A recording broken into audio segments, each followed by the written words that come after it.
नमस्कार मित्रों। बहुत कंप्लेन थी कि जो वीडियो बनाया गया इसको ये दिखाई नहीं दे रहा था, तो मैं आज ये कोशिश कर रहा हूँ कि आप लोगों को अच्छे से दिखेगा। जहाँ तक यथासंभव प्रश्न बनेगा मित्रों, मैं प्रश्न बनाऊँगा। अगर नहीं बनता है तो आप इसको अच्छे से पढ़कर, आज साफ साफ दिखेगा, अच्छे से पढ़कर आप प्रश्न बना सकते हैं।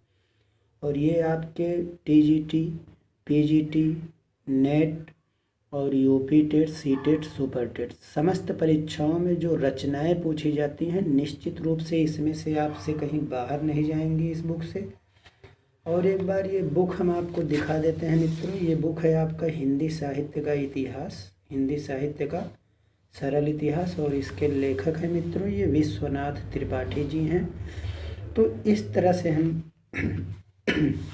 शुरुआत इसकी करते हैं, और जहाँ से प्रश्न बनना शुरू होता है मित्रों, हम शुरुआत वहीं से कर रहे हैं। पहला प्रश्न यहाँ है, हम हिंदी साहित्य के इतिहास का प्रारंभ 1000 ईस्वी मानते हैं।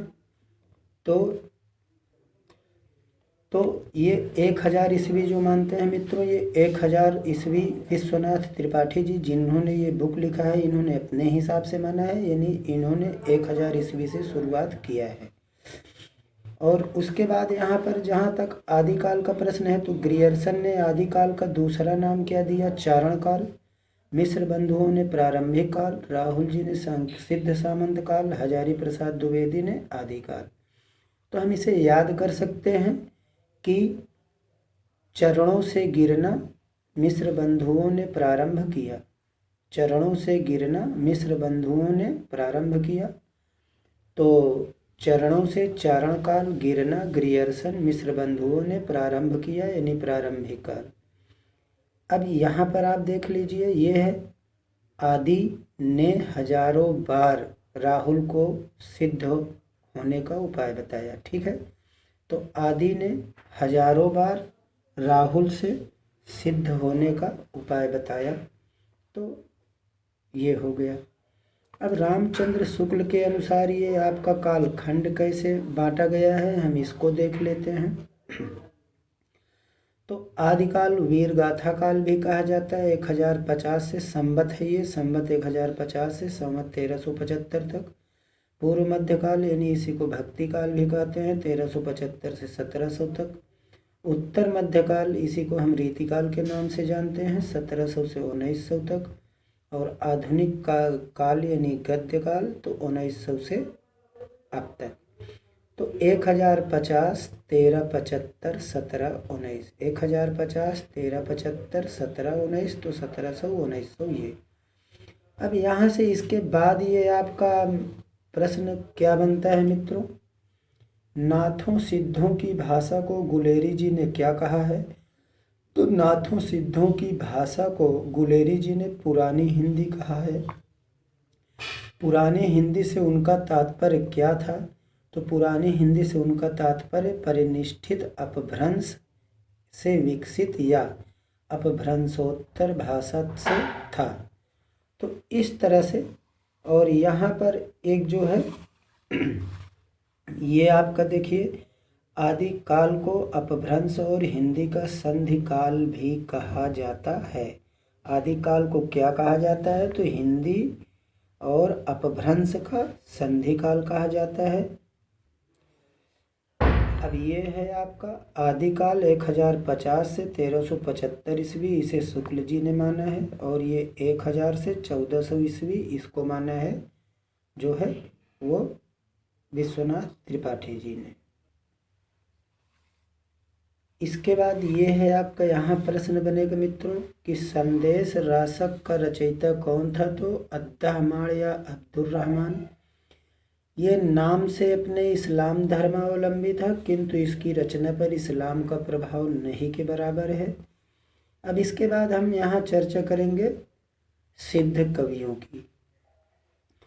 ये सिद्ध कवियों में यहाँ से देख लीजिए क्या, राहुल संकृत्यायन का ये कथन है, जो कि बहुत ही इम्पोर्टेंट कथन है ये। और अक्सर ये कथन जो होते हैं मित्रों, वो आपके टीजीटी और पीजीटी एग्जाम्स में पूछे भी जाते हैं।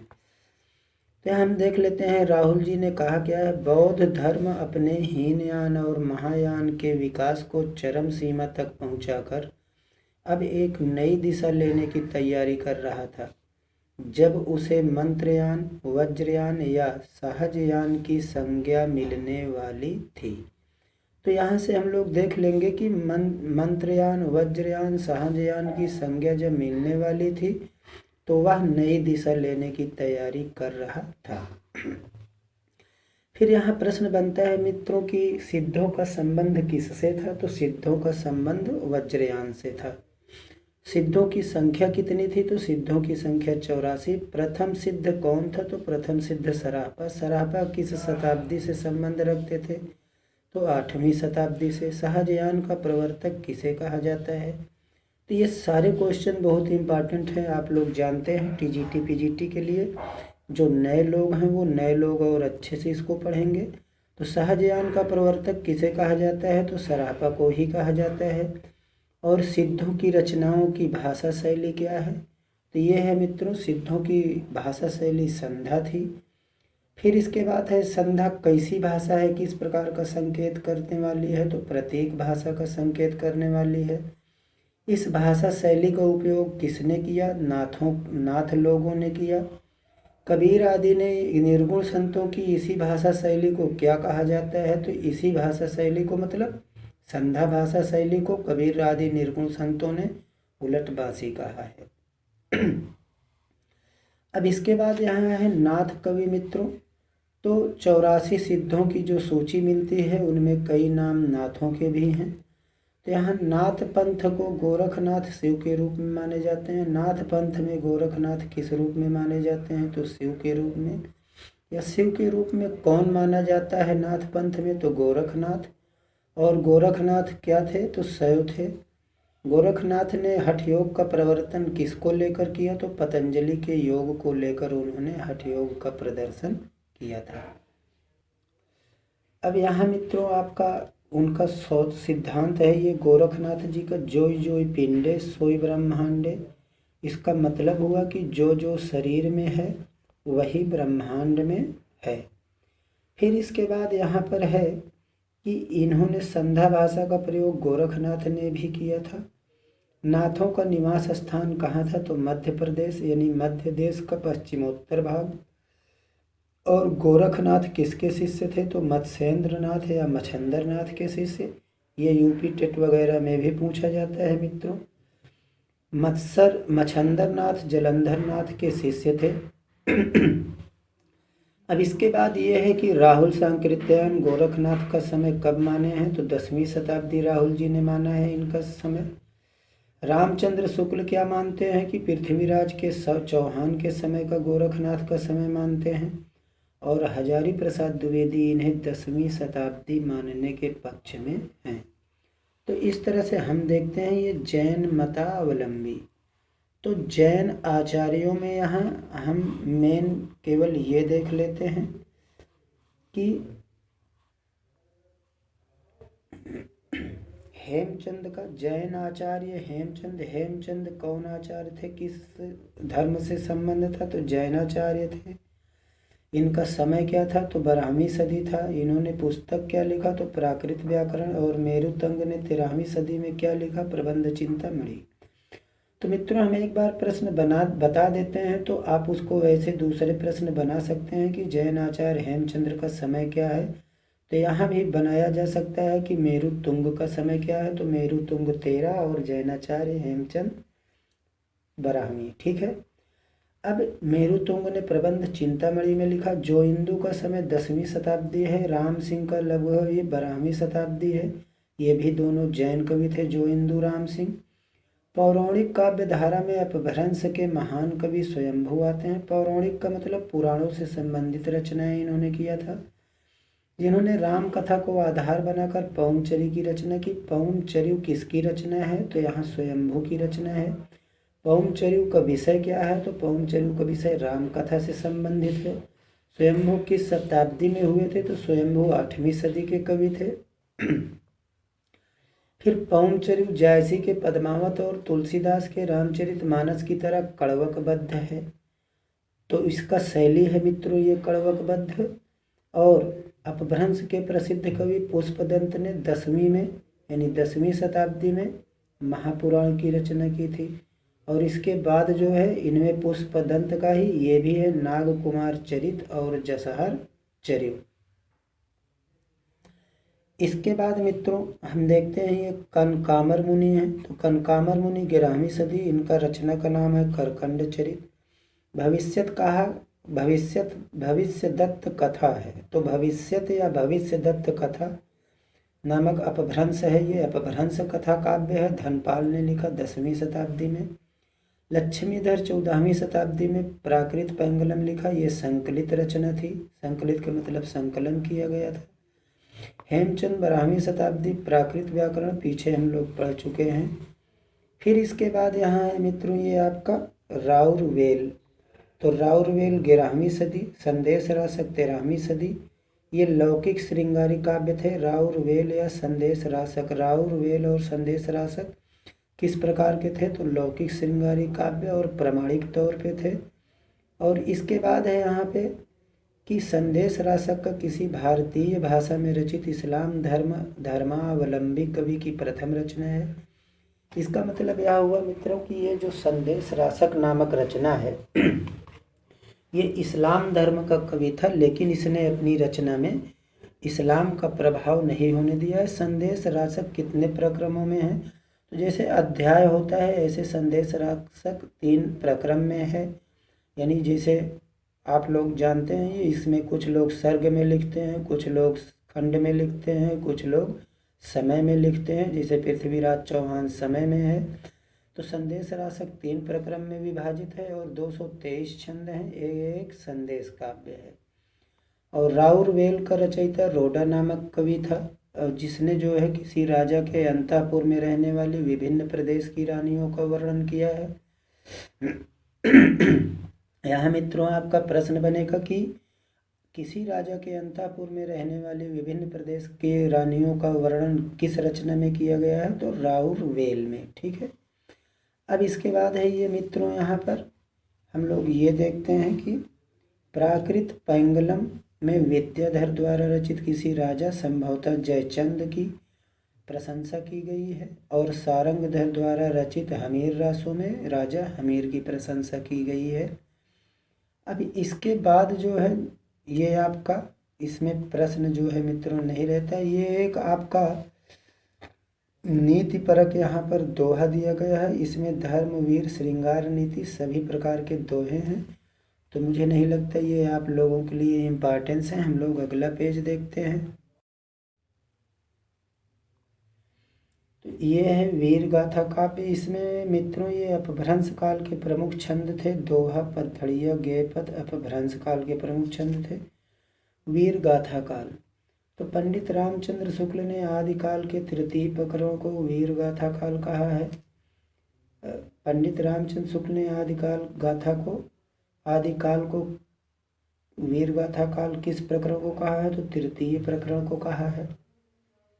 अगला है यहाँ कि शुक्ल जी ने जो है इन प्रधान साहित्यिक प्रवृत्ति की पहचान 12 ग्रंथों के आधार पे की है। और वे 12 ग्रंथ ये हैं मित्रों यहाँ से कि विजयपाल रासो, हमीर रासो, कीर्तिलता, खुमाण रासो, बीसल देव रासो। फिर इसके बाद है पृथ्वीराज रासो, जयचंद प्रकाश, जय मयंक, जस चंद्रिका, परमार रासो, खुसरो पहेलियाँ, विद्यापति।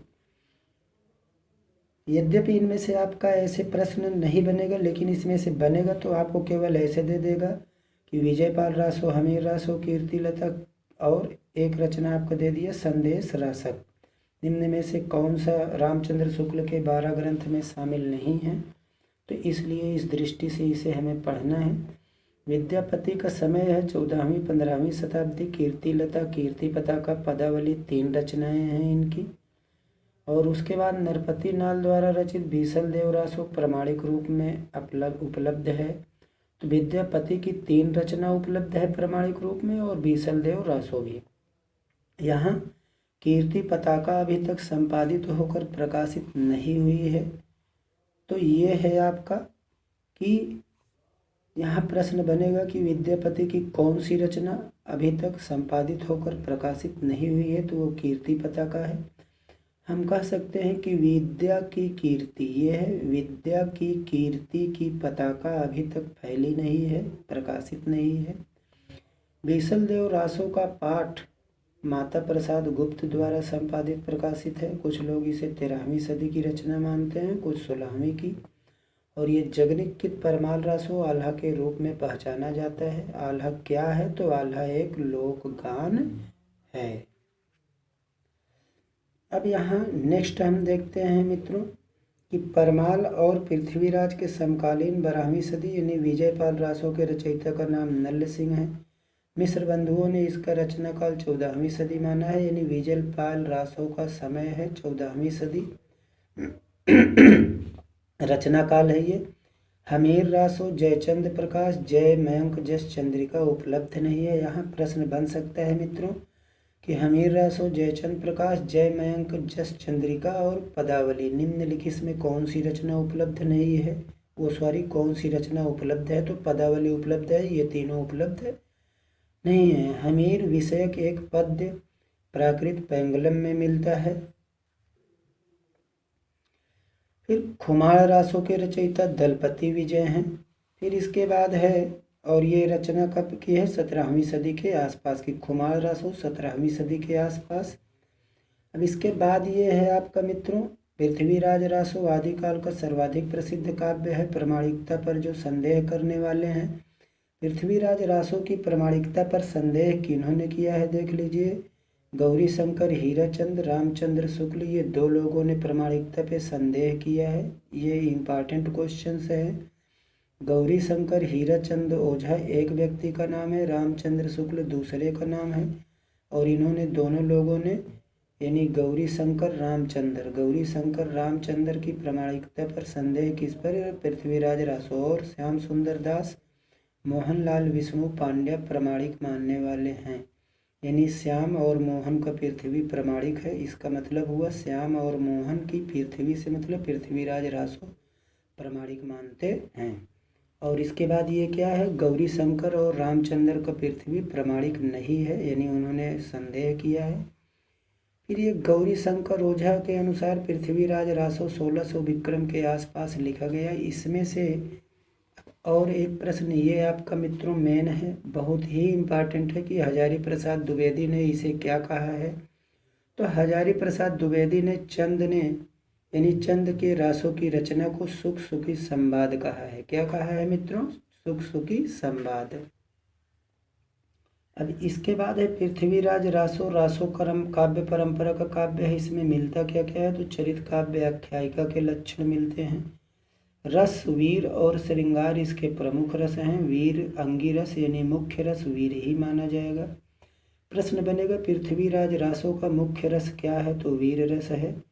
अगर विकल्प में दोनों दिया है वीर श्रृंगार, अलग अलग नहीं देगा। अगर अलग अलग दिया है तब भी मुख्य रस वीर माना जाएगा। अगर दो दो विकल्प दिया है तो वीर श्रृंगार याद रखना है। और उनमें उनका प्रिय छंद कौन सा है? तो छप्पे उनका प्रिय छंद है। कैमास वध का वर्णन कहाँ पर है? तो हम यहाँ पर लिख सकते हैं कि कैमास वध का वर्णन जो है वो पृथ्वीराज रासो में है। यहाँ पर लिखा गया है, एक बान पुवी नरेश कयामासौ मुक्कौ उर उपरि परिहरं वीर कस्तर चुक्कौ बेउबान संधाने हनौ सुमे सुरनंदन गाडौ कर निगहौ सन्यौ सोदौ संभरि धन थर क्षणी न जाया भाग रुकारई गाओ जुगुन खरौ इसे जंपै चंद वीर दिया सुकानी मिटई प्रलव। तो इस तरह से आपके कथन कभी कभी मित्रों पूछ लेता है। बीसल देव रासो तो यथासंभव जैसे हमसे बना हमने कह दिया, आप इसको और अच्छे से भी कह सकते हैं। तो बीसल देव रासो रचयिता का नाम नरपति नाल, ग्रंथ की इसकी रचना संवत 1212 या 1155 ये ईस्वी हो गया। मोतीलाल मुनारिया ने इसको 16वीं सदी में रचना माना है कि 16वीं सदी में हुई होगी। किसने? मोतीलाल मुनारिया ने। बीसलदेव रासों में शाकंभरी नरेश बीसलदेव भोज की परमार पुत्री राजमती के विवाह वियोग पुनर्मिलन का वर्णन है। यहाँ एक प्रश्न बहुत इम्पॉर्टेंट बनता है मित्रों कि बीसलदेव कैसा काव्य है? तो ये एक गेय काव्य है और श्रृंगारी काव्य है। गेय और श्रृंगारी काव्य है। यहाँ बीसलदेव रासों में हिंदी काव्य में प्रयुक्त होने वाले 12 मासा का वर्णन सबसे पहले मिलता है। ठीक है। थोड़ा सा जो लोग नेट वगैरह की तैयारी करते हैं इसको भी देख लें कि पृथ्वी नरेश चौहान ने कया मास को एक बाण मारा। बाण मारते समय पृथ्वीराज के हृदय में हड़बड़ी हुई। तीर कैमास की काख के बीच से निकल गया। सोमेश्वर पुत्र पृथ्वीराज ने दूसरा बाण का निशाना लगाकर मारा। यहाँ पृथ्वीराज के कभी कभी पूछ लेता है पृथ्वीराज के पिता का क्या नाम था? तो ये है सोमेश्वर पृथ्वीराज चंद्रवरदाई, इन्हें जो लिखे हैं पृथ्वीराज रासों के अनुसार। सांभर धनी पृथ्वीराज ने गड्ढा धन खोद कर उसे कयामास के शव को गहरे गाड़ दिया। उस अभागे से अब वह स्थल छोड़ा नहीं जाता। भारी पत्थर और खरे गुणों ने उसे दबा रखा है। चंद्रवरदाई ऐसा कहता है कि यह प्रलय कहाँ निपटेगा, अर्थात इसका फल क्या होगा। फिर हमने ये देखा मित्रों कि ये आपका जो है विद्यापति 14वीं सदी, तो 3 रचनाएं हमने पीछे इसकी चर्चा किया था। कीर्तिलता, कीर्तिपता का पदावली और कीर्तिलता का ऐतिहासिक महत्व का छोटा सा प्रबंध काव्य है कीर्तिलता। विद्यापति ने इसे कहानी कहा है। यहाँ एक प्रश्न बनता है विद्यापति ने अपनी किस रचना को कहानी कहा है? तो कीर्तिलता को। ये फिर से रिपीट कर देते हैं मित्रों, विद्यापति ने अपनी किस रचना को कहानी कहा है? तो कीर्तिलता को कहा है। ठीक है। इसके बाद है कीर्तिलता को कवि ने अवहट्ट भाषा में रचा है। कीर्तिलता को किस भाषा में रचा गया है? तो अवहट्ट भाषा में। फिर यह है विद्यापति के यश का आधार क्या है? तो पदावली विद्यापति के यश का आधार है। फिर यहाँ आप देख लीजिए कि जो है ये विवाद किसमें है, इस बात को यानी कवि का मना हुआ या संधि चित्रण करने में विशेष रूप से इसलिए यह विवाद है कि पदावली भक्ति परक रचना है या श्रृंगार परक। तो जयदेव का गीत गोविंद और विद्यापति का पदावली सूरदास का सूरसागर एक ही कोट की रचनाएं हैं मित्रों। और यहाँ विद्यापति के पदावली का यहाँ पर दिया गया है वो है कुछ पंक्तियाँ। सरस बसंत समय भल पावली दक्षिण पवन बह धीरे। सपनों रूप बचन एक भासी मुख से दूरी करऊ चीरे। तोहर बदन सम चाँद हो नायक यो जतन भी केला।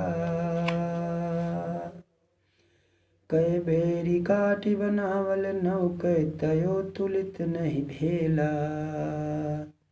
बने विद्यापति व सुनिवर जोवत ई समलक्षण समाने। राजा शिव सिंह रूप नया लखी माधे प्रतिभाने। तो ये था, हमने ऐसे ही पढ़ दिया मित्रों। और इसके बाद है इस पर आपका है ये अमीर खुसरो। तो अमीर खुसरो 14वीं सदी के कवि थे और इनकी महत्वपूर्ण जो रचनाएं हैं वो पहेलियाँ मुकरियाँ दो सुखने। और ये कहते हैं कि यहाँ एक दोहा इन्होंने लिखा है। ये दोहा निजामुद्दीन चिश्ती के देहांत पर लिखा था। और ये दोहा मित्रों अक्सर आपसे पूछ लिया जाता है।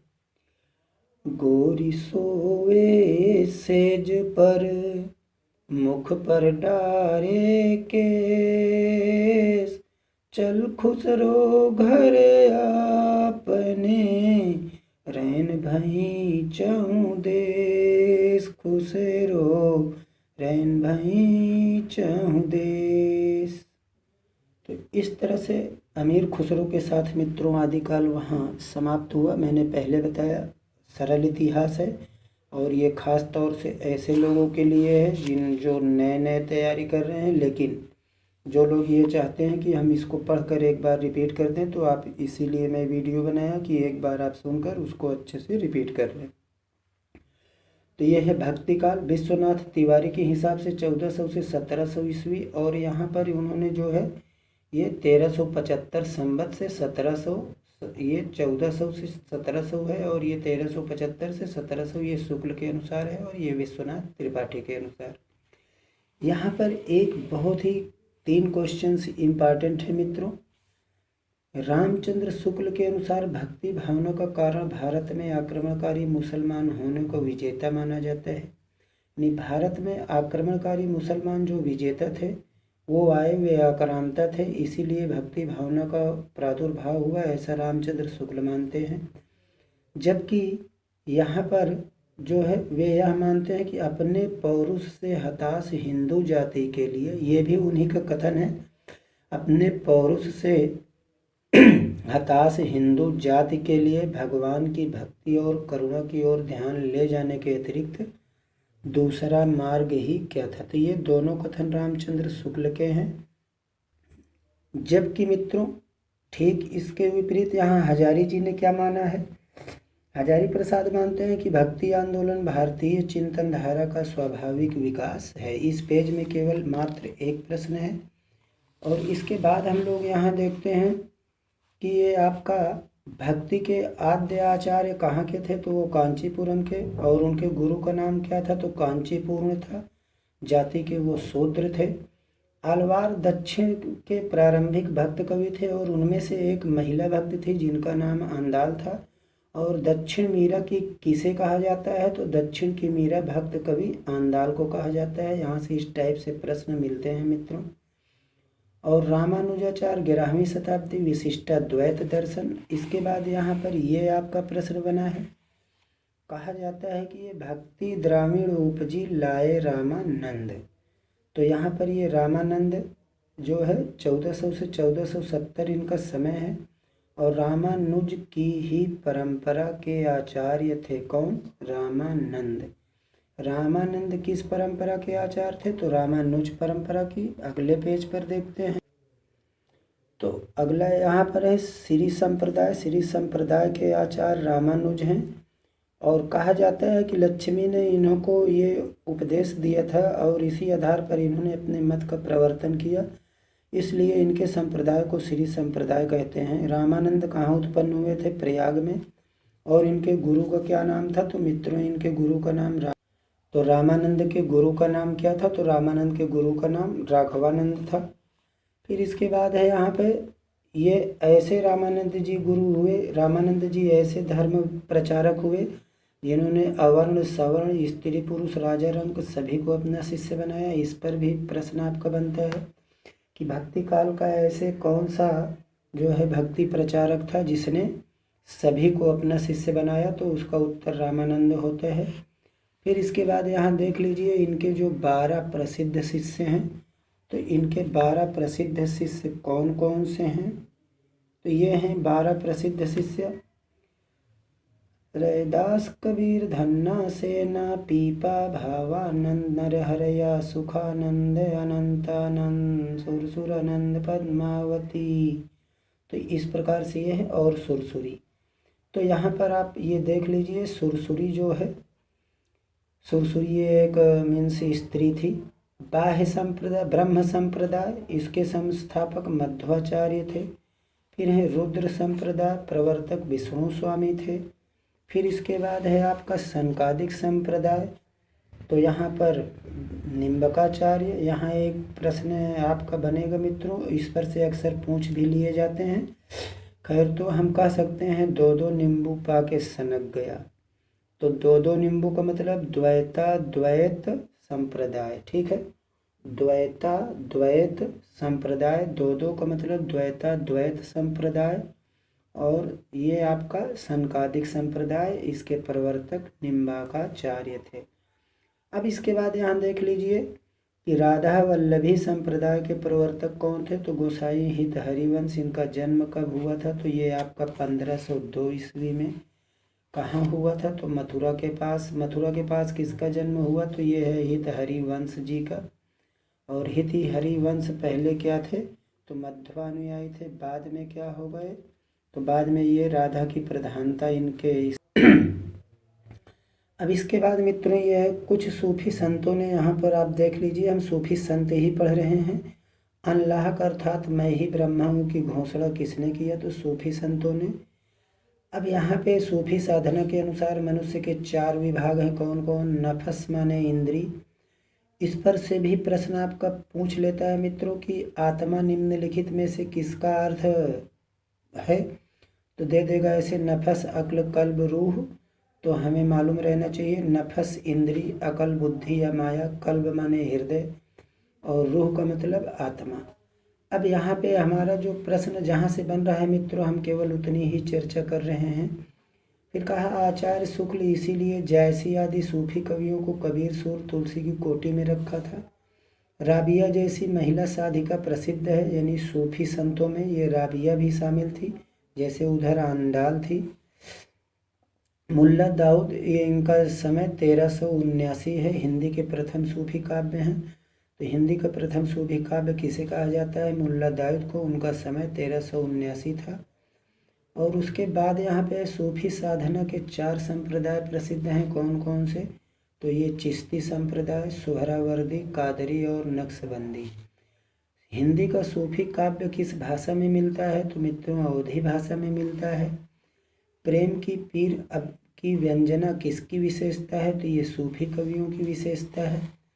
हम यहाँ अन्य मत भी देख लेते हैं। महाराष्ट्र के नामदेव 13वीं सदी, गुरु पंजाब के गुरु नानक 15वीं सदी में हिंदी में रचनाएं की थी। और नामदेव अनुमान किया जाता है पहले सगुणोपासक थे, बाद में ज्ञानदेव के प्रभाव के कारण वो नाथ पंथ में आ गए। कौन? नामदेव। तो इस पर से भी प्रश्न बन जाते हैं मित्रों। गहराई में अगर पूछता है तो पूछा जाएगा कि नामदेव कौन से उपासक थे, किस प्रकार के? तो वो सगुणोपासक थे। नाथ पंथ में कैसे आए? तो ज्ञानदेव के प्रभाव से आए। और इसके बाद ये है आपका मित्रों मध्य देश की काव्य भाषा हिंदी ब्रज भाषा का प्रचार प्रसार हुआ। नामदेव यदि अपनी भाषा अर्थात मराठी में, नानक देव पंजाबी में रचना करते थे तो वे ब्रज भाषा में भी रचना करते थे। इसका मतलब ये है कि नामदेव पहले मराठी में रचना करते थे और नानक देव पंजाबी में, बाद में दोनों लोगों ने ब्रज में रचना किया। यहाँ एक बहुत प्रसिद्ध कथन है, देख लीजिए, और बहुत बड़ा कथन है। रामविलास शर्मा का कथन है। यहाँ से है ये 15वीं सदी और 16वीं सदी में यहाँ व्यापार की बड़ी बड़ी मंडियाँ कायम होती थी। 2500 नगर, इस टाइप से है। यहाँ से मित्रों आप पढ़ लीजिएगा। मुझे नहीं लगता कि ये कथन बहुत सारा इम्पॉर्टेंट है, तो हमने ये कथन पूरा दे दिया है रामविलास शर्मा का। तो मुझे आशा है कि आप वीडियो रोक कर पढ़ लीजिएगा। नेक्स्ट यहाँ से प्रश्न बनेगा भक्तिकालीन हिंदी काव्य की प्रमुख भाषा क्या है? तो ये है ब्रज भाषा। फिर उसके बाद यहाँ पर आपका है कि ब्रजबुली किसे कहा जाता है? बहुत इम्पॉर्टेंट क्वेश्चन है। तो ब्रजबुली यहाँ किसे कहा जाता है? तो बंगला असमिया, यानी यहाँ पूरा हम प्रश्न देख लिए।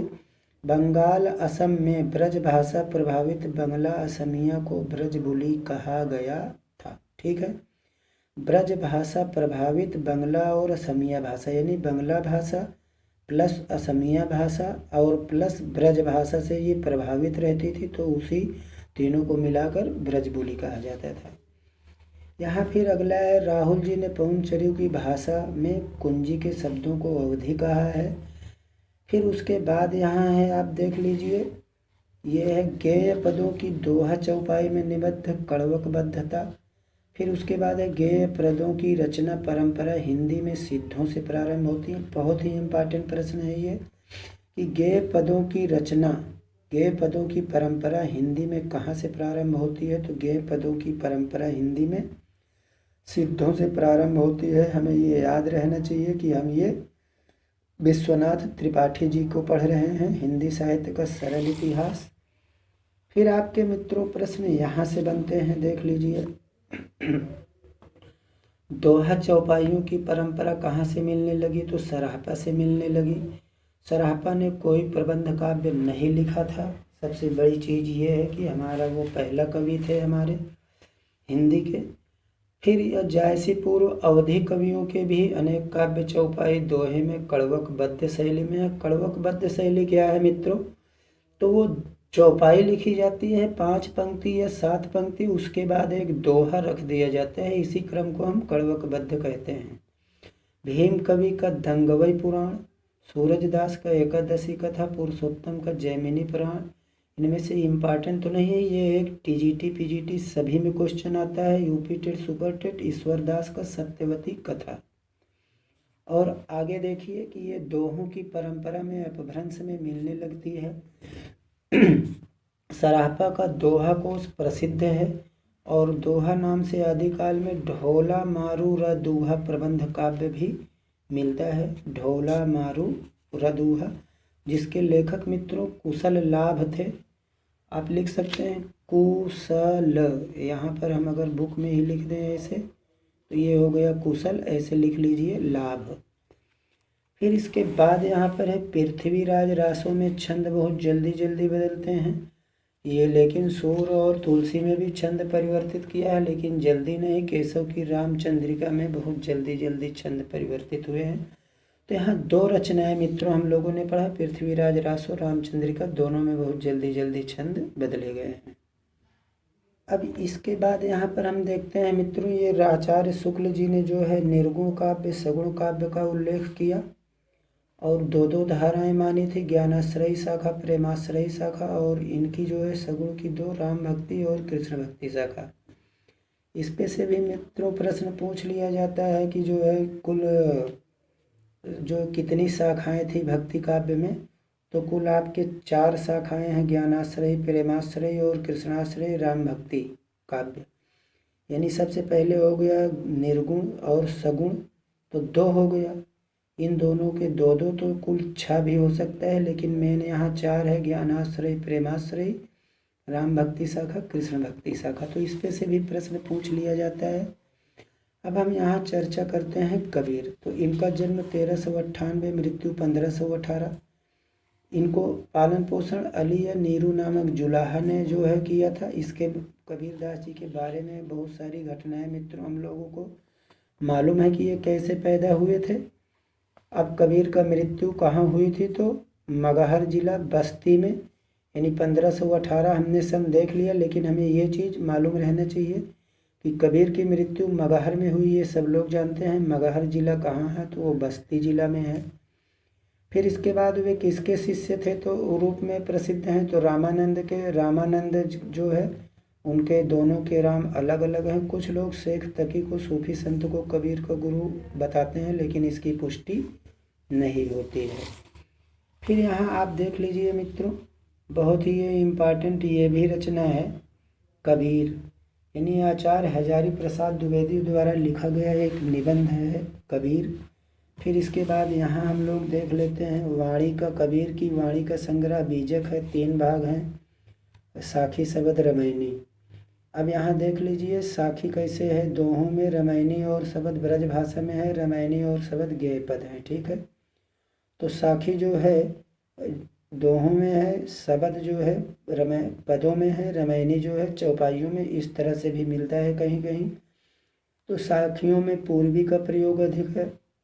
कबीर को वाणी का डिक्टेटर कहा जाता है। ये बहुत इम्पॉर्टेंट प्रश्न है, ये आपका UP TET super TET C TET के लिए भी इम्पॉर्टेंट है। तो ये कबीर को वाणी का डिक्टेटर कहा जाता है मित्रों। तो इसको किसने कहा था, तो हजारी प्रसाद द्विवेदी ने कहा था।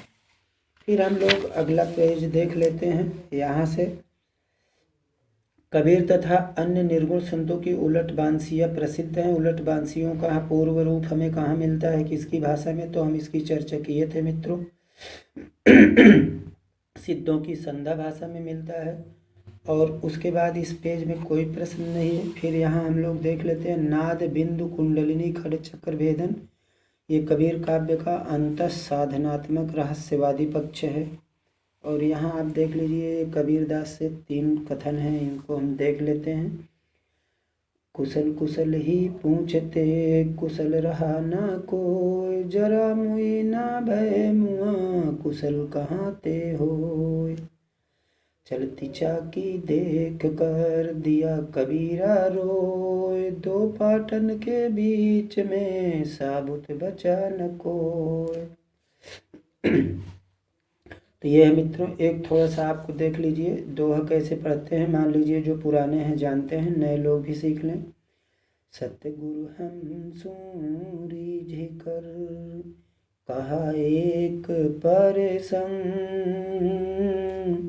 बादर बरसा प्रेम का, भीज गया सब अंग कबीरा, भीज गया सब अंग।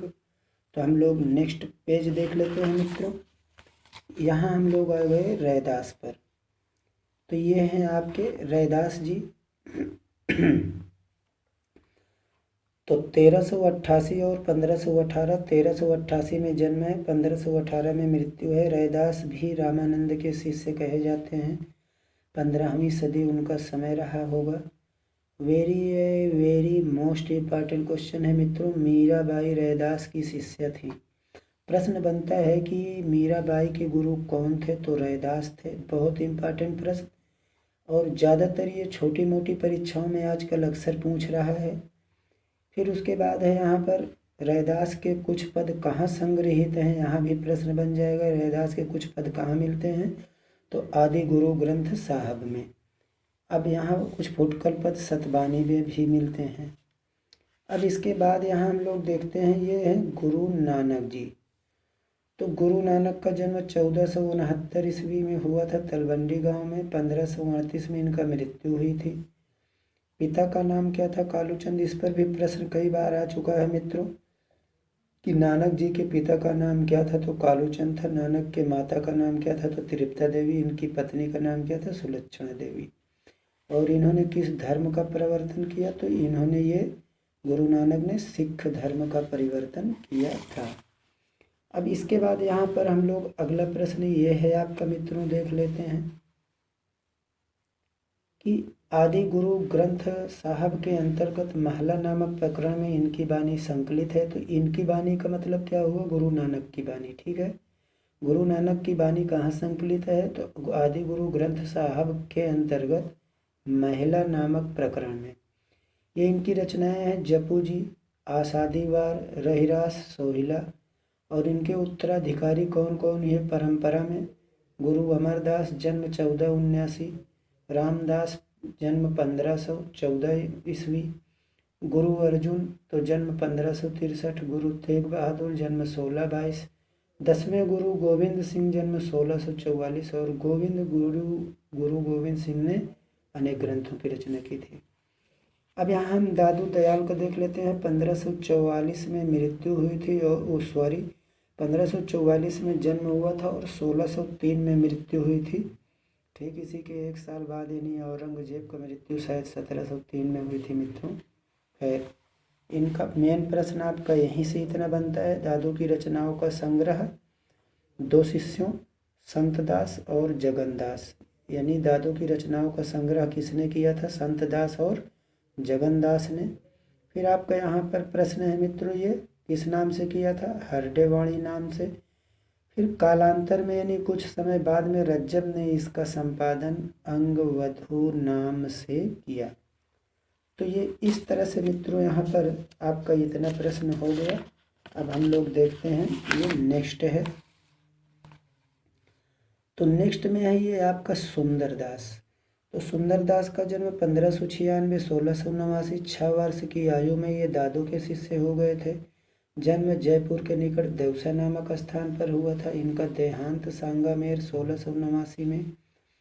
यहाँ बहुत ही इम्पॉर्टेंट क्वेश्चन है मित्रों कि संत कवियों में सबसे शास्त्रज्ञ और सुशिक्षित कौन था, तो निर्गुण संत कवियों में सुंदरदास सर्वाधिक शास्त्रज्ञ एवं सुशिक्षित थे। तो ये है इनका सर्वाधिक प्रसिद्ध ग्रंथ क्या है, सुंदर विलास है। इसके बाद हम देख लेते हैं रज्जब। तो 1567 1689 ईस्वी में इनका जन्म हुआ था। रज्जब 17वीं सदी में दादू के शिष्य थे, राजस्थान के थे। हजारी प्रसाद द्विवेदी का ये कथन यहाँ पर है, क्या है, रज्जब दास निश्चय ही दादू के शिष्यों में सबसे अधिक कवित्व को लेकर उत्पन्न हुए थे। उनकी कविताएं भावापन्न, साफ और सहज हैं। भाषा पर राजस्थानी प्रभाव अधिक है और इस्लामी साधना के शब्द भी अपेक्षाकृत अधिक हैं। तो इस तरह से यहाँ निर्गुण संतों की ज्ञान आश्रयी शाखा के प्रसिद्ध संत मलूक दास का जन्म 1574, अक्षर अनन्य जन्म 1653, जम्भनाथ 1451, सिंगाजी 1519। फिर ये हैं आपके हरिदास निरंजनी 17वीं सदी और कबीर के पुत्र कमाल और शिष्य धर्मदास की गणना इसी परंपरा में होती है। तो अब यहाँ पर हम लोग देखते हैं प्रेमाश्रयी शाखा। तो प्रेमाश्रयी शाखा या सूफी काव्य धारा, तो यहाँ एक प्रश्न यहाँ देख लीजिए, 16वीं सदी में बनारसी दास ने क्या लिखा? अर्ध कथानक लिखा था, ठीक है। और इसके बाद इन्होंने लिखा कि वे मधुमालती और मृगावत पढ़ते थे। ये सूफी नहीं, शुद्ध लौकिक प्रेम काव्य थे। तो यहाँ पर हम लोग आगे देखते हैं, लौकिक प्रेम कथाओं की परंपरा भी सूफी काव्य के समानांतर चलती रही। ईश्वर दास की सत्यवती कथा इसी परंपरा का मतलब क्या हुआ? ये प्रेम कथा की परंपरा। अभी हमने चर्चा किया कुशल लाभ का ढोला मारू रदू है 16वीं सदी, जिसमें ढोला और मारवड़ी की प्रेम कथा चित्रित है। ढोला नायक का नाम है, मारवड़ी नायिका का नाम है। और कुशल लाभ की ही दूसरी रचना है माधवानल कामंद कला। तो माधवानल कामंद कला की प्रेम कथा पर 1547 में आलम ने भी काव्य रचना की है। यहाँ ध्यान देने की बात यह है मित्रों कि माधवानल काम कंदला कुशल लाभ ने भी लिखा है और आलम ने भी लिखा है, बस ये मैं बताना चाहता था। यानी माधवानल कामंद कला का रचना ये जो आलम कवि हैं और ये जो आपके कुशल लाभ कवि हैं, तो ये कुशल लाभ कवि ने भी किया है और आलम ने भी किया है। फिर सारंगा सदा वृक्ष की प्रेम कथा अनेक रचनाएं मिलती हैं गद्य में भी। फिर आपका यहाँ प्रश्न जो बनता है, कवि ने दिल्ली के सुल्तान फिरोज शाह के पुत्र कुतुबुद्दीन और साहिबा की प्रेम कथा पर कुतुब शतक की रचना की। फिर ये है यहाँ मित्रों आपका सूफी परंपरा के पहले कवि कौन है? तो मुल्ला दाऊद, रचना का नाम चंदायन। और इस चंदायन का रचना काल क्या है? तो 1379। चंदायन का रचना काल क्या है मित्रों? तो 1379 है। हम लोग नेक्स्ट पेज देखते हैं। तो ये है आपका नेक्स्ट पेज में, बारिश सात से होई क्यासी तिन जा कवि सर से उभासी। ये मुल्ला दाऊद राय बरेली जिले डलमऊ के थे। ये इनकी जो हमने पढ़ा मित्रों इन्हीं की रचना थी, पंक्ति है। और वो तो उन्होंने चंदायन की रचना की। इसके बाद चंदायन में ये थोड़ा सा आपका देख लीजिए है क्या। तो ये चंदायन जो है मित्रों ये आपका क्या है? चंदायन में ये आपका चंदायन जो है ये इसमें लोरिक नाम और उसकी पत्नी, लोरिक नायक है, उसकी पत्नी मैना, ये दोनों विवाहिता थे और वो प्रेमिका और चंदा की प्रेम कथा पर आधारित है। यानी लोरिक नायक है, पत्नी मैना है, इसकी विवाहिता और प्रेमिका जो है वो चंदा है, ठीक है। अब यहाँ पर पद्मावत की बात यह अलौकिक सत्ता का प्रतीक बताया गया है कि इसको चंदायन की भाषा क्या है? परिष्कृत अवधि। आपको मित्रों इसमें केवल मेन इतना याद करना है, जो लोग हल की तैयारी कर रहे हैं, चंदायन और उसके बाद मुल्ला दाऊद और भाषा इसमें अवधि। बाकी जो लोग टीजीटी पीजीटी दे रहे हैं वो लोरिक, मैना और चंदा सभी याद रखना है आप लोगों को।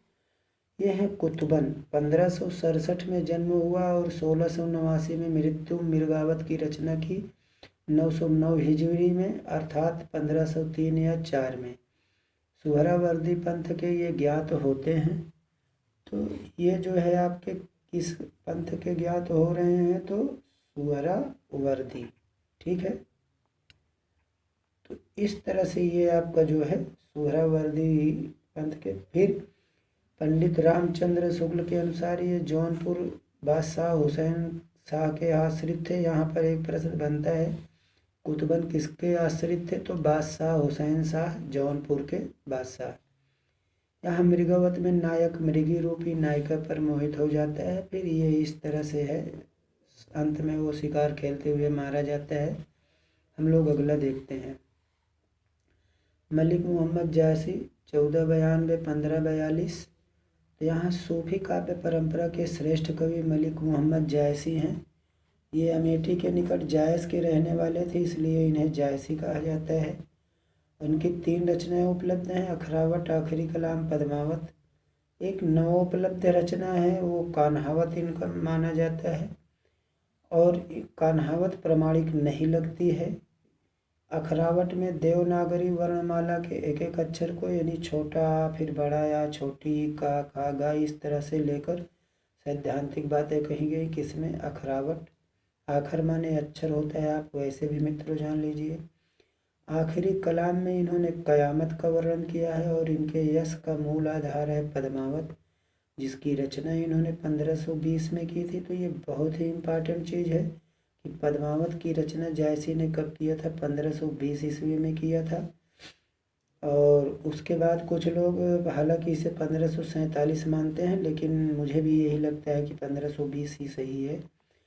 पद्मावत प्रेम की पीर व्यंजना करने वाला विशद प्रबंध काव्य है, यानी पद्मावत कैसा काव्य है? तो प्रबंध काव्य है। किस शैली में लिखा गया है? तो दोहे चौपाइयों में निबद्ध मसनवी शैली में इसको लिखा गया है।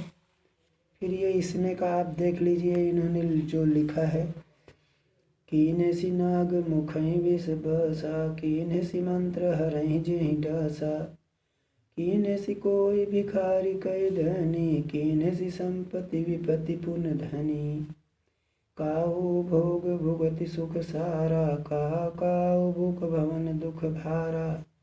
तो ये मित्रों आप देख लीजिए, और इसका कथन जो है आप पढ़ लीजिएगा। ये कथन हमने यथासंभव पढ़ दिया है। पद्मावत की कथा चित्तौड़ के राजा रतन सिंह और सिंघल देश की राजकन्या पद्मिनी की प्रेम कहानी पर आधारित है। और उसके बाद यहाँ पर है अलाउद्दीन खिलजी का चित्तौड़ पर आक्रमण। रतन सेन जो है ये, यहाँ देख लीजिए कि रतन सेन अपनी विवाहिता पत्नी नागमती को छोड़कर पद्मिनी की खोज में योगी बनकर निकल जाता है। पद्मिनी से उसका विवाह होता है। राघव चेतन नामक पंडित पद्मिनी के रूप की प्रशंसा अलाउद्दीन से करता है। अलाउद्दीन छल से उसे रतन सेन को पकड़ ले जाता है। गोरा बादल वीरतापूर्वक रतन सेन को छुड़ा लाता है। रतन सेन और देवपाल लड़ाई में मारा जाता है। पद्मिनी और नागमती राजा के शव को लेकर सती हो जाती हैं। जब अलाउद्दीन चित्तौड़ पहुंचता है, उसे राख ही राख मिलती है। अब यहाँ पर आप देख लीजिए, बहुत ही इम्पॉर्टेंट ये लाइन है। मानुष प्रेम भयो बैकुंठी, नाहित काचार भरी मुठी। तो इस तरह से आपका मित्रों यहाँ पर हो गया। हम लोग नेक्स्ट देखते हैं, और इसके बाद जो है नेक्स्ट है यहाँ पर पद्मावत में खड़ ऋतु वर्णन, 12 मासा नगर सिख वर्णन है। पद्मावती की नागमती का विरह वर्णन प्रसंग मार्मिक है मित्रों। फिर यहाँ पे है, देख लीजिए, पूरव नक्षत्र सिर ऊपर आवा, हूँ बिन ना मंदिर को छावा, बरिसे मेघ झकोरी झकोरी, मोर दुई नयन चुमहि जसोरी। पद्मावत की रचना है मित्रों ये। फिर उसके बाद है यहाँ देख लीजिए, मानसरोवर खंड का ये वर्णन है।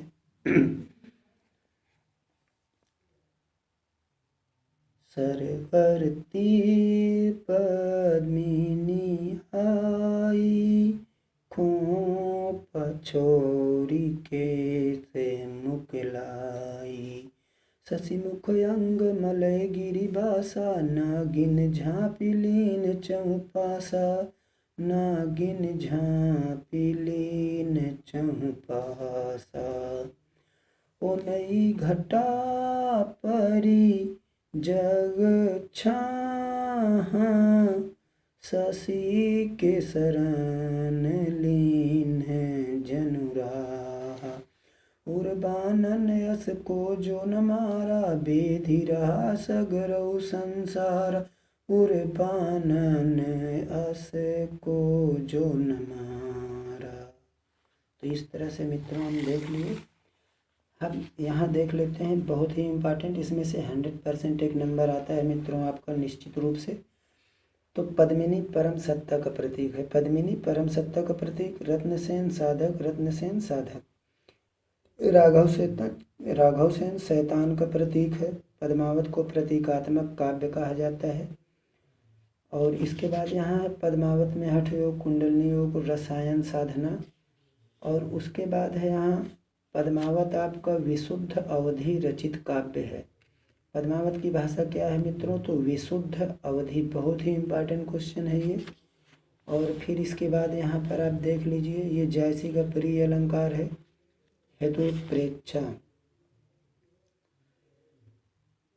पिउ जो कहु संदेशड़ा हे भंवरा हे काग, सो धन बिरे जरी मुई तेहिक धुआं हम लाग, सो धन बिरहे जरी मुई।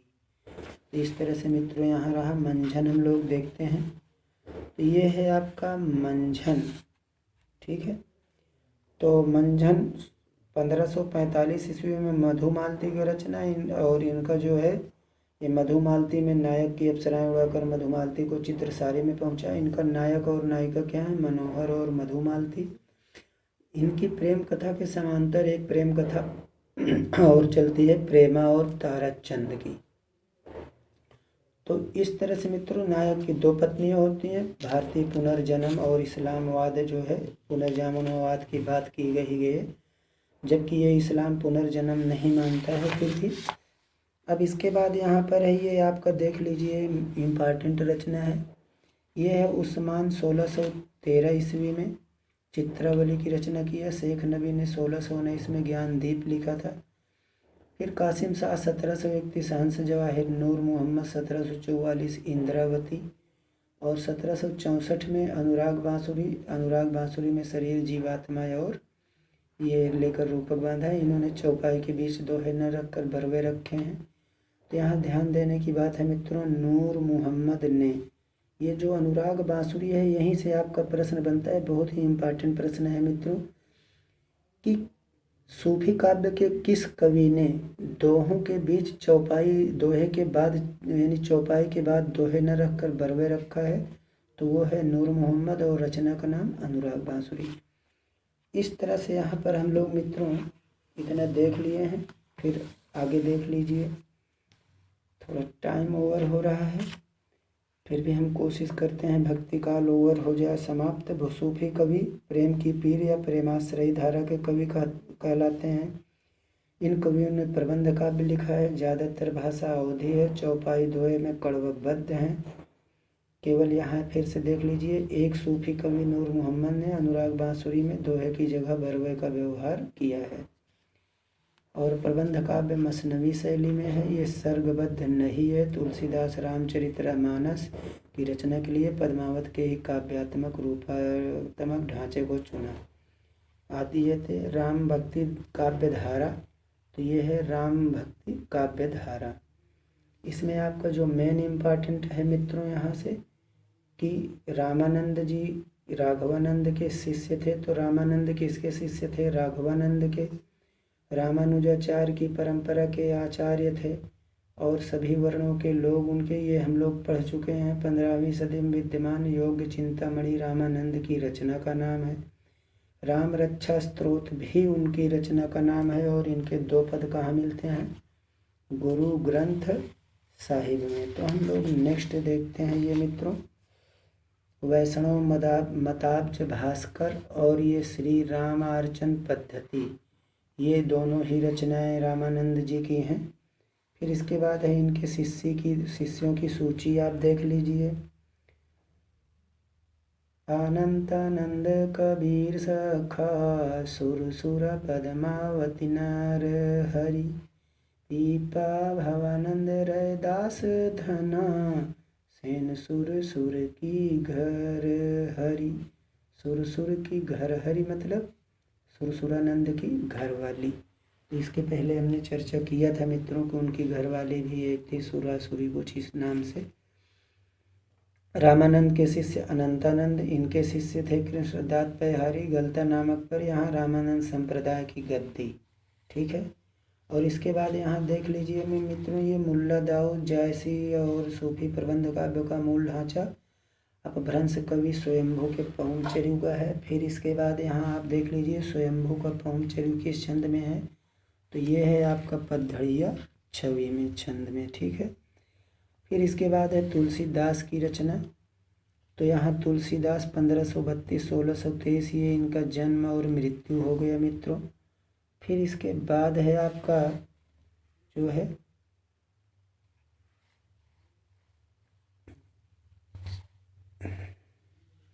रघुवर दास यानी गोसाई बेनी माधव दास द्वारा रचित, ये है आपका गोसाई चरित। यानी गोसाई चरित किसकी रचना है, बेनी माधव दास ने रचा है।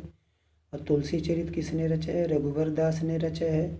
कहा दोनों के अनुसार तुलसी का जन्म 1497, लेकिन नहीं, ये 1532 ही आपका सही है। आगे फिर हम लोग चर्चा करते हैं।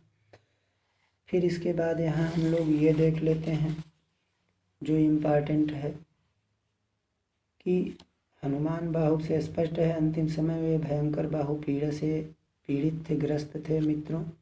तुलसीदास का मृत्यु 1680 में अर्थात 1623 ईस्वी हो गया। ये संवत 1680 असी गंग के तीर श्रावण शुक्ला सप्तमी तजेव तुलसी तजेव शरीर। अब यहाँ इनके 12 प्रामाणिक ग्रंथ माने जाते हैं मित्रों। वो 12 प्रामाणिक कैसे हैं देख लीजिए। दोहावली, कवित रामायण, गीतावली, रामचरितमानस, रामाज्ञा, प्रश्नावली, विनय पत्रिका, रामलला, नाचू, पार्वती मंगल, जानकी मंगल, बरवई रामायण, वैराग्य संदीपनी, श्री कृष्ण गीतावली और रामचरितमानस। और इसके बाद ये अर्धालियाँ इन्होंने दिया है। संवत 1631 करऊँ कथा हरिपद धरि सीसा, संवत 1631।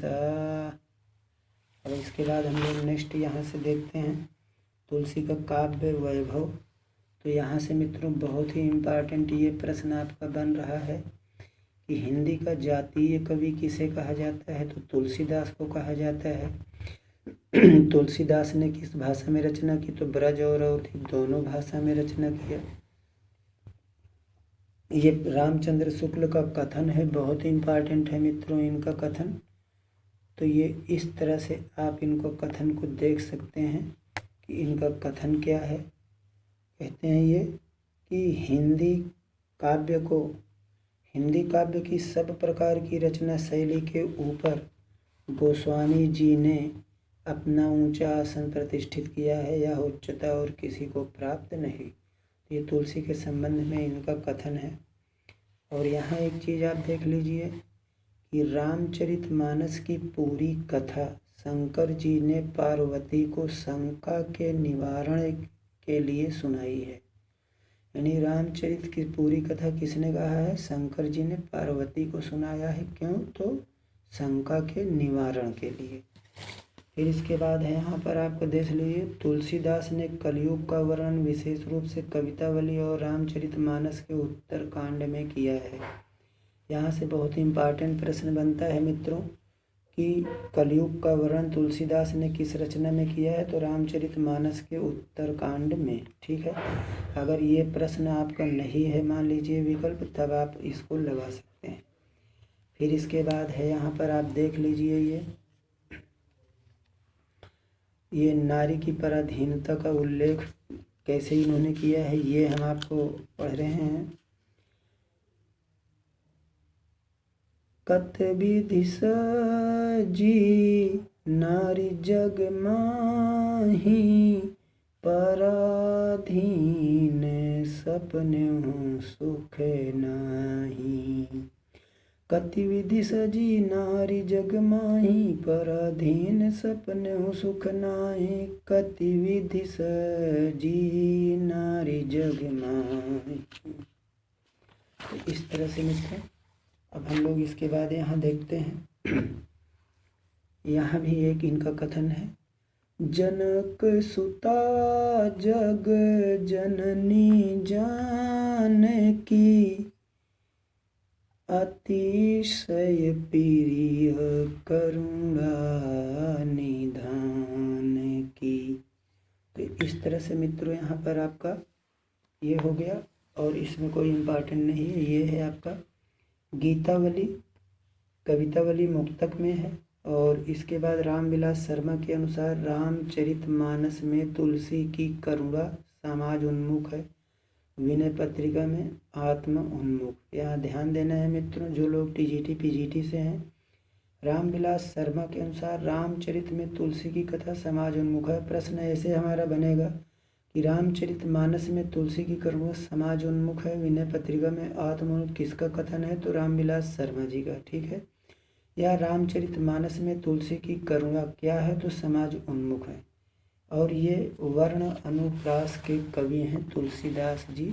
तो ये वर्ण अनुप्रास के कवि हैं। ये हो गए मित्रों। इसके बाद हम लोग देखते हैं नेक्स्ट जो है नाभादास।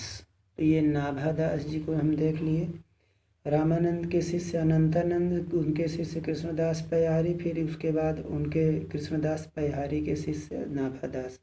नाभादास के गुरु का नाम तो आपका ये हो जाएगा नाभादास के गुरु का नाम। तो खैर ये है आपके नाभादास के गुरु का नाम। तो कृष्णदास पयहारी, और इनकी रचना भक्तमाल है। इसकी रचना नाभादास ने 1585 के आसपास लिखी थी। टीका प्रियादास ने लिखी है। यहाँ पर आप ध्यान दीजिएगा कि भक्तमाल पे टीका किसने लिखा? प्रियादास ने। कब लिखा? 1712 में।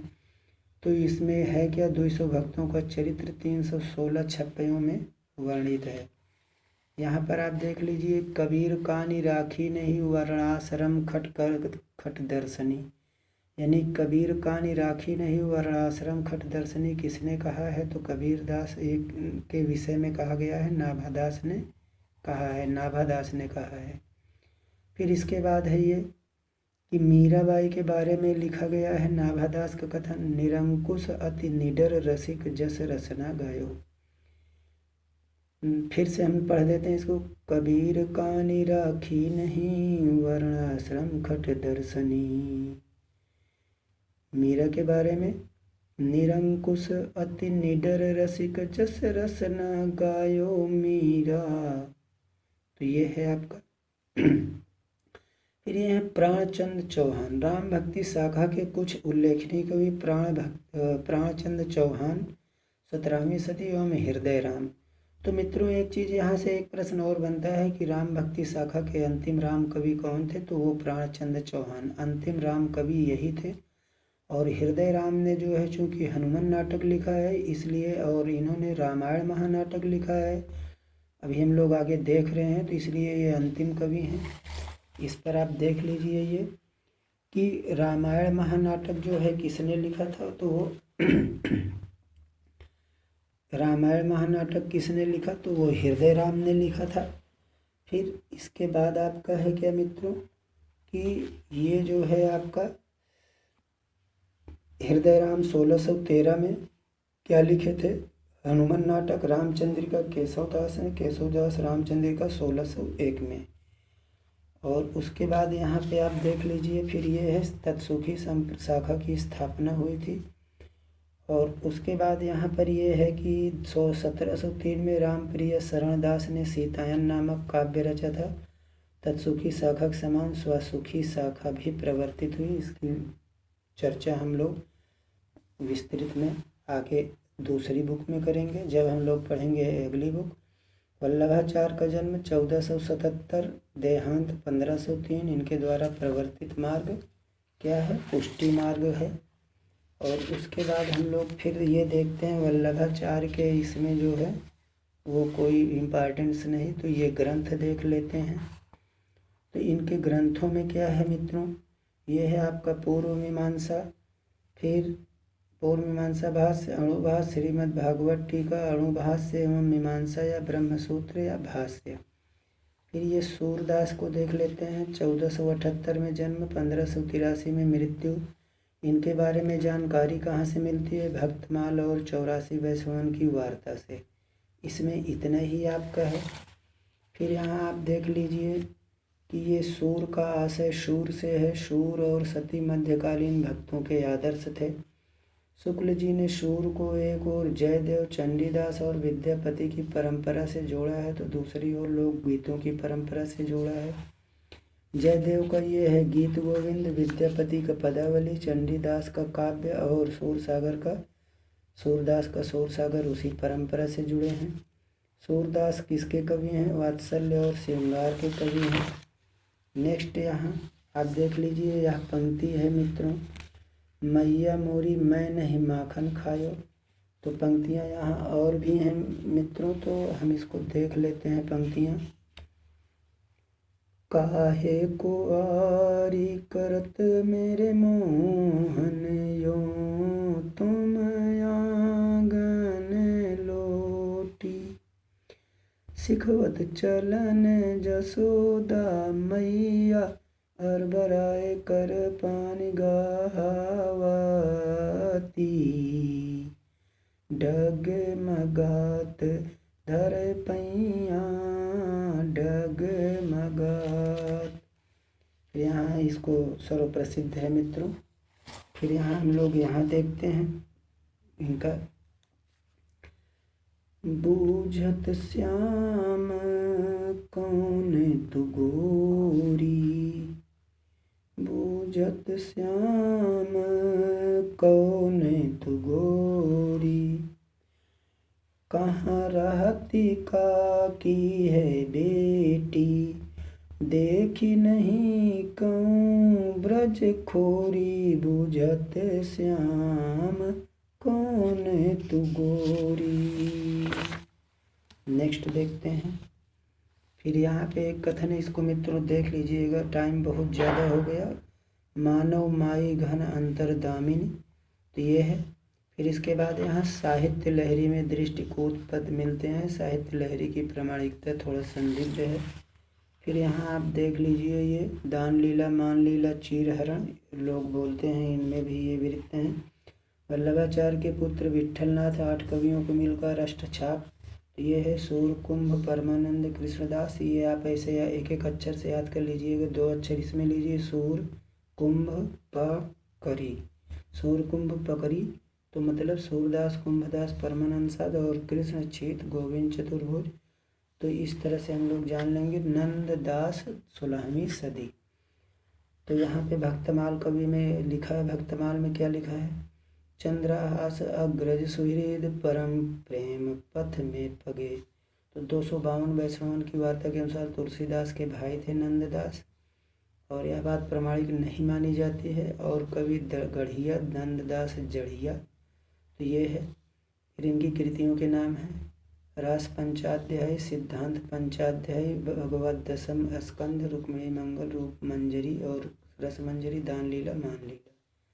खैर इनके यश का आधार इसमें, तो ये आपका रास पंचाध्याय किस छंद में है? तो रास पंचाध्याय रोला छंद में रची गई है। और यहाँ उसी का ये उदाहरण भी है। ताही छन उड्डराज उदित रस रास सहायक, कुमकुम मंडित बदन प्रिया जनु नागरी नायक। तो इस तरह से भामर गीत में उन्होंने रोला छंद के साथ ध्रुवक जोड़ा है उसे। सिद्धांत पंचाध्याय भक्ति सिद्धांत का परिचायक है। रस मंजरी नायिका भेद ग्रंथ है। और रूप मंजरी जो है इसी नाम का एक भक्त महिला का चरित्र का वर्णन है। हम लोग नेक्स्ट देखते हैं मित्रों। तो इसमें यहाँ पर कृष्णदास जी हैं, इनका 16वीं सदी में ये जन्म हुआ था। जुगमान चरित्र इनका ग्रंथ है। 835 पंथ परमानंद सागर में संकलित हैं। और यहाँ पर आप देख लीजिए, ये कुंभन दास परमानंद दास के समकालीन थे, स्वाभिमानी भी थे। ये कुंभन दास की पंक्ति है मित्रों। संतन को कहसी करी सो काम, आवत जात पनहिया घिसी, ये बिसर गए हो हरि नाम। ये चतुर्भुज दास कुंभन दास के पुत्र थे। ये 3 कृतियां हैं। द्वादश यश, भक्ति प्रताप, हित जूपो, मंगल। ये चतुर्भुज दास की वो है मित्रों। और ये पंक्ति किसकी थी? कुंभन दास की। फिर ये है अन्य कृष्ण भक्ति। तो राधा वल्लभी संप्रदाय प्रवर्तक हित हरिवंश का उल्लेख 1502 में इनका जन्म हुआ था। और उसके बाद ये है, आप देख लीजिए, मीराबाई 1498 1546, जन्म 1498, मृत्यु 1546। महाराणा भोज कुमार भोजराज की पत्नी थी। इनका जो मृत्यु हुई वो 1546 द्वारिका में हुई थी। फिर यहाँ पे आप इनकी पंक्तियाँ देख लीजिए, पंक्तियाँ इम्पॉर्टेंट होती हैं। आंसुअन जल सींच सींच प्रेम बेली बोई, ये है।